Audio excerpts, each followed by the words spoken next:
V S എന്ന തിരുത്തൽ ശക്തി ഇല്ലാതെ അദ്ദേഹം അസുഖബാധിതനായതുകൊണ്ട് വി എസ് എന്ന തിരുത്തൽ ശക്തി ഇല്ലാത്ത ഒരു CPM അത് അതിൻ്റേതായ ശൈഥില്യങ്ങൾ അനുഭവിക്കുക തന്നെ ചെയ്തു. വി എസിൻ്റെ പ്രസക്തി എന്താണ് ഈ കാര്യത്തിൽ? അല്ല, കേരള രാഷ്ട്രീയത്തിൽ വി എസ് ഒരു കൾട്ട് ഫിഗറായിരുന്നു. വി എസ് മാത്രമല്ല, CPMനകത്ത് ആദ്യത്തെ കൾട്ട് ഫിഗർ EMS ആയിരുന്നു.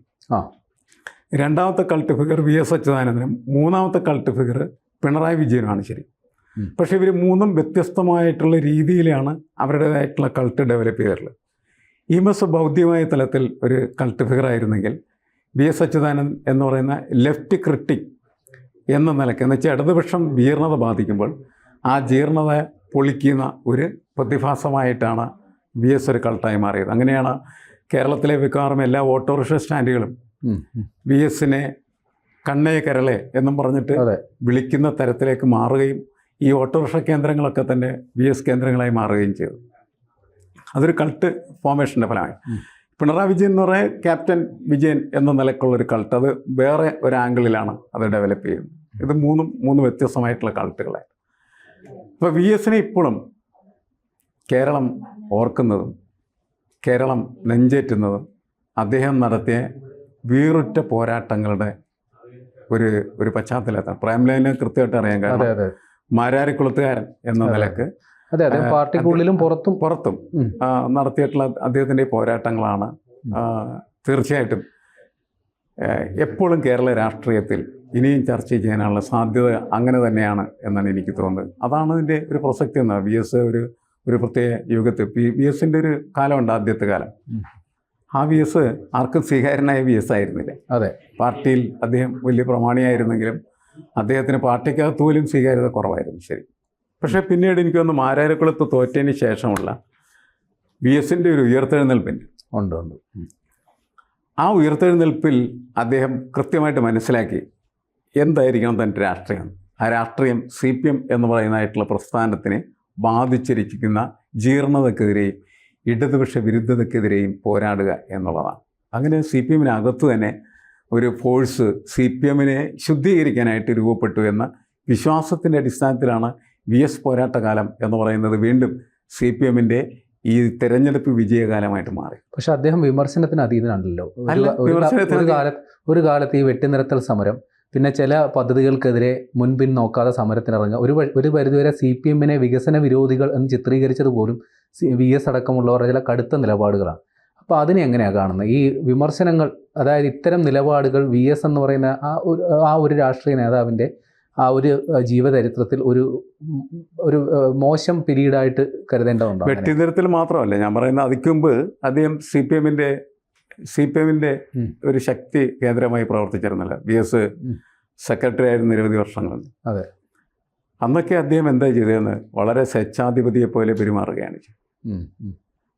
നായനാർ മുഖ്യമന്ത്രിയായിരുന്ന സമയത്ത് ഈ നായനാർ എന്ന് പറയുന്ന മുഖ്യമന്ത്രിയെ നിരന്തരമായിട്ട് വിചാരണ ചെയ്തിരുന്ന ക്രെംലിൻ കൊട്ടാരമായിട്ട് AK സെൻറ്ററിനെ അദ്ദേഹം മാറ്റിയെടുത്തിരുന്നതാണ്.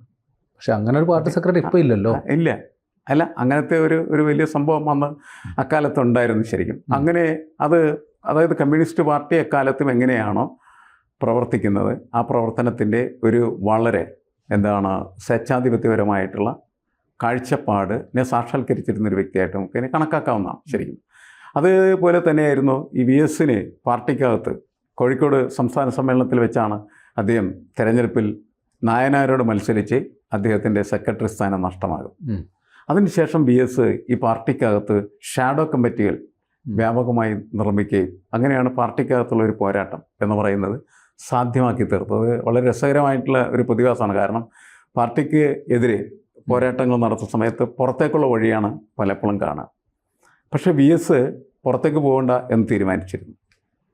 കാരണം അതിശക്തമായിട്ടുള്ള രീതിയിൽ പാർട്ടി നടപടികൾ എടുക്കുമ്പോൾ ഞാൻ പാർട്ടിക്ക് വിധേയനാണ് എന്ന് പാർട്ടിയെ അദ്ദേഹം ബോധ്യപ്പെടുത്തി. പക്ഷേ ആലപ്പുഴ സമ്മേളനത്തിന് അദ്ദേഹം ഇറങ്ങിപ്പോയല്ലോ. അദ്ദേഹം ഇറങ്ങിപ്പോയി. അതിനുശേഷം അദ്ദേഹം തിരിച്ചു കയറി. പക്ഷേ VSന് മാത്രമേ ഈ ഇറങ്ങിപ്പോക്കും തിരിച്ചേറ്റാൻ സാധ്യതയുള്ളൂ. മറ്റൊരാളാണ് ഇറങ്ങിപ്പോയെങ്കിൽ കയറാൻ പറ്റില്ലായിരുന്നു, ഉറപ്പായിട്ടും. പക്ഷേ VSന് അറിയാം പാർട്ടിയിൽ നിന്ന് പുറത്തു പോയി കഴിഞ്ഞാൽ VS വലിയ സീറായി മാറും എന്നുള്ള കാര്യം. കാരണം മറ്റൊരുപാട് ആളുകൾ പോയത് നമുക്കറിയാം. ഇപ്പോൾ ഗൗരിയമ്മക്ക് പാർട്ടിക്കകത്ത് പിടിച്ചു നിൽക്കാൻ കഴിഞ്ഞില്ല, MP രാഘവനും പിടിച്ചു നിൽക്കാനായിട്ട് കഴിഞ്ഞില്ല.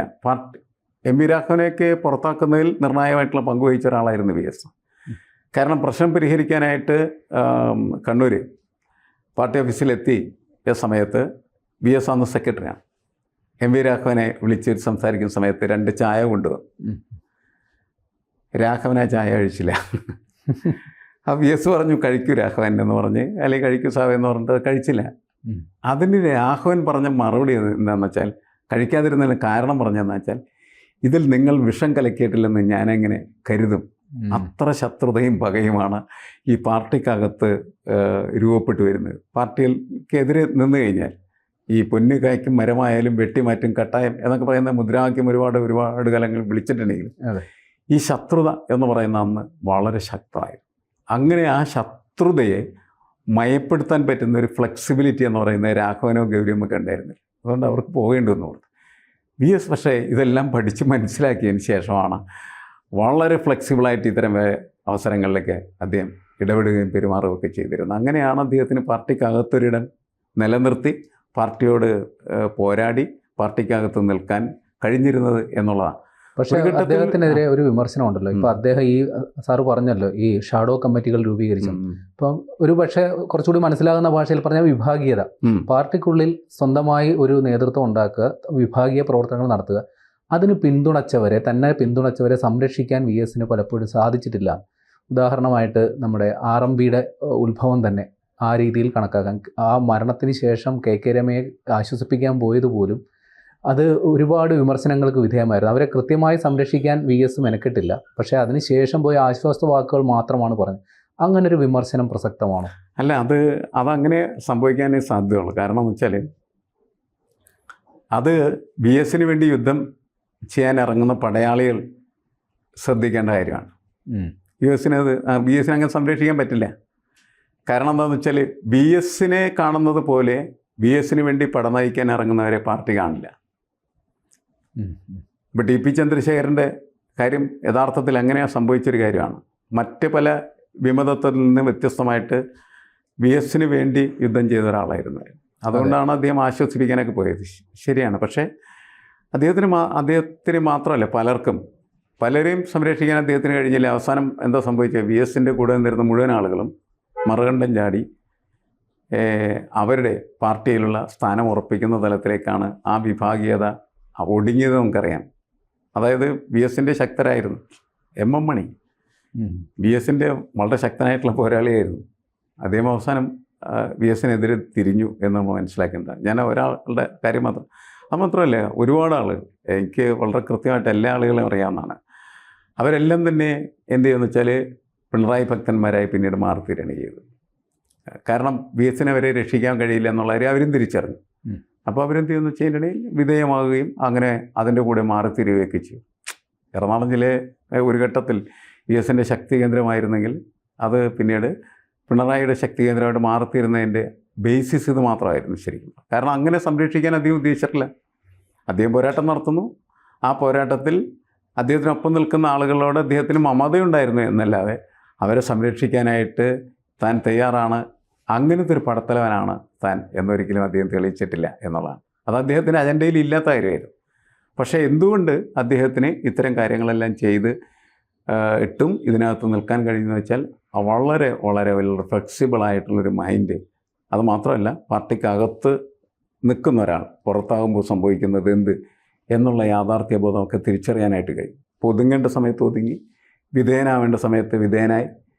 അതേപോലെ ശരിക്കും പറഞ്ഞു കഴിഞ്ഞിട്ടുണ്ടെങ്കിൽ വിഭാഗീയതയുടെ ശക്തി കേന്ദ്രമായി മാറേണ്ട സമയത്ത് അങ്ങനെ മാറി വിമതനായി എല്ലാ തരത്തിലും പ്രവർത്തിക്കാനായിട്ട് പറ്റിയ ഒരവസ്ഥയിലൊക്കെ അദ്ദേഹം രൂപപ്പെട്ടു. മാത്രമല്ല അദ്ദേഹത്തിൻ്റെ പൊളിറ്റിക്സ് പോലും, പിന്നീടുള്ള പൊളിറ്റിക്സ് എന്ന് പറഞ്ഞു കഴിഞ്ഞിട്ടുണ്ടെങ്കിൽ ഈ പുതിയ കാലത്തിൻ്റെ പൊളിറ്റിക്സ് ആയിരുന്നു. പാരിസ്ഥിതിക പ്രശ്നങ്ങളൊക്കെ ഏറ്റെടുക്കുക, അതേപോലെ തന്നെ മനുഷ്യരെ ആവശ്യപ്പെടുന്ന വിഷയങ്ങൾ എന്താണോ അതിനൊപ്പം നിൽക്കുക. ഈ വെട്ടിനിരത്തൽ സമരം ഒക്കെ എന്ന് പറഞ്ഞിട്ടുണ്ടെങ്കിൽ ഒന്ന് നമ്മുടെ നീർത്തടങ്ങളൊക്കെ സംരക്ഷിക്കുന്നതിന് സഹായകരമായിട്ടുള്ള രീതിയിലുള്ള രാഷ്ട്രീയത്തിൻ്റെ രൂപപ്പെടലിനൊക്കെ സഹായിച്ചിരുന്നു. പക്ഷേ വെട്ടിനിരത്തലിൽ നിന്നും ആരും പിന്നെ ന്യായീകരിച്ചിട്ടില്ല പാർട്ടിക്കകത്ത്. അതുമായിട്ട് ബന്ധപ്പെട്ട് എനിക്കൊരു ചോദ്യം കൂടിയാണ്. അതായത് ഒരു ചോദ്യം കൂടിയാണ്. അതായത് വി എസിൻ്റെ കാലത്ത്, അല്ലെങ്കിൽ അദ്ദേഹം നേതൃത്വം കൊടുത്തിരുന്ന കാലത്ത്, ഇപ്പോൾ പ്രതിപക്ഷ നേതാവ് ആയിക്കോട്ടെ, പാർട്ടി സെക്രട്ടറി ആയിക്കോട്ടെ, മുഖ്യമന്ത്രി ആയിക്കോട്ടെ, ആ സമയത്ത് പാർട്ടി എടുത്ത പല നിലപാടുകളും പിന്നീട് അതിപ്പോൾ ഇപ്പോഴത്തെ CPM എടുക്കുന്ന നിലപാടുകളായിട്ട് വൈരുദ്ധ്യമുണ്ട്. ഉദാഹരണത്തിന് വമ്പൻ പദ്ധതികളുടെ കാര്യത്തിലായാലും ശരി, ദേശീയപാത നിർമ്മാണത്തിലായാലും ശരി. അപ്പോൾ ഈ നമ്മുടെ കേരളത്തിൻ്റെ വികസനത്തെ ഒരു 10-20 വർഷം പിന്നോട്ട് നടത്തിയ ആൾ എന്നൊരു വിമർശനം VS അർഹിക്കുന്നുണ്ടോ? അത് ശരിക്കും CPM നേരിടുന്ന ഒരു പ്രതിസന്ധിയാണ് ശരിക്കും. കാരണം വെച്ചാൽ ഈ നമ്മളിപ്പോൾ അവർ പ്രവർത്തിക്കുന്നത് ശരിക്കും പറഞ്ഞിട്ടുണ്ടെങ്കിൽ ഒരു മുതലാളിത്ത ആവാസ വ്യവസ്ഥക്കകത്ത് പ്രവർത്തിക്കുന്ന ഒരു പാർട്ടിയാണ്. അതിൻ്റെ പരിമിതികൾ മനസ്സിലാക്കി അവർ പ്രവർത്തിച്ചെങ്കിൽ മാത്രമാണ് അവർക്ക് നിലനിന്ന് പോകാൻ പറ്റുള്ളൂ. എന്തുകൊണ്ടാണ് ബംഗാളിൽ അവർ തരിപ്പണമായത് എന്ന് ചോദിച്ചു കഴിഞ്ഞിട്ടുണ്ടെങ്കിൽ അവർക്ക് ഇത് ഇങ്ങനെ പാകപ്പെടാൻ കഴിഞ്ഞു.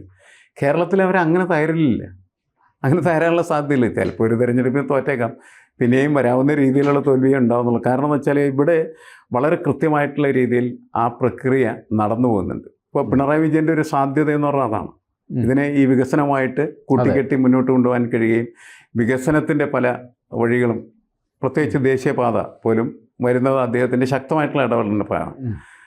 അപ്പോൾ ഒരു വശത്തൂടെ അതിശക്തമായിട്ടുള്ള വിമർശനം പിണറായി വിജയൻ നേരിടുന്നുണ്ടെങ്കിൽ പോലും മറ്റൊരു വശത്തൂടെ പിണറായി വിജയൻ എന്ത് ചെയ്യുന്നുണ്ട്, പാർട്ടിയെ ഈ പറയുന്ന കാലത്തിനനുസരിച്ച് പാകപ്പെടുത്തി മുന്നോട്ട് കൊണ്ടുപോവുകയും വീണ്ടും ഇവിടെ നിലനിൽക്കാൻ പറ്റുന്ന തരത്തിലുള്ള ഒരു പാർട്ടിയായിട്ട് അതിന് മാറ്റി തീർക്കാം. അത് സമ്പൂർണ്ണമായിട്ടുള്ള ഇടതുപക്ഷ രാഷ്ട്രീയമാണെന്നൊക്കെ ചോദിച്ചാൽ നമുക്ക് അതിന് ഉത്തരമൊന്നും പറയാൻ പറ്റില്ല.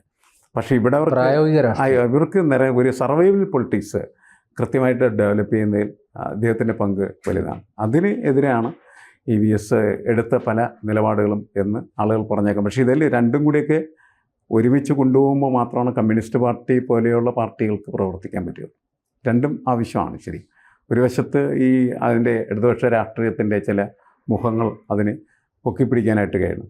അതിൻ്റെ ഭാഗമായിട്ടാണ് ഈ ക്ഷേമ പ്രവർത്തനങ്ങളെല്ലാം നടത്തുന്നത്. ഇങ്ങനെയാണ് ഇതൊരു വലിയ അഭ്യാസത്തിലൂടെ, സർക്കസിലൂടെയാണ് ഈ പാർട്ടി യഥാർത്ഥത്തിൽ മുന്നോട്ട് പോയിക്കൊണ്ടിരിക്കുന്നത്. ഇത് ഇവിടെ പിടിച്ചു നിൽക്കുന്നതും അതിൻ്റെ അടിസ്ഥാനത്തിലാണ്. ഒരു വശത്ത് നല്ല രീതിയിലുള്ള ക്ഷേമ പ്രവർത്തനങ്ങൾ നടത്താനായിട്ട് ശ്രമിക്കുക, മറുവശത്തെന്ന് പറഞ്ഞിട്ടുണ്ടെങ്കിൽ ഈ മുതലാളിത്ത വികസന പ്രക്രിയകളിലേക്ക് ഇതിനെ കൂട്ടിക്കെട്ടി കൊണ്ടുപോവുക. ഇത് ഈ രണ്ട് മുഖം ശരി യഥാർത്ഥത്തിൽ ഇതിനാവശ്യമായിരുന്നു എന്ന് തോന്നലാണ് പൊതുവെ നമുക്ക് തോന്നുന്നത്.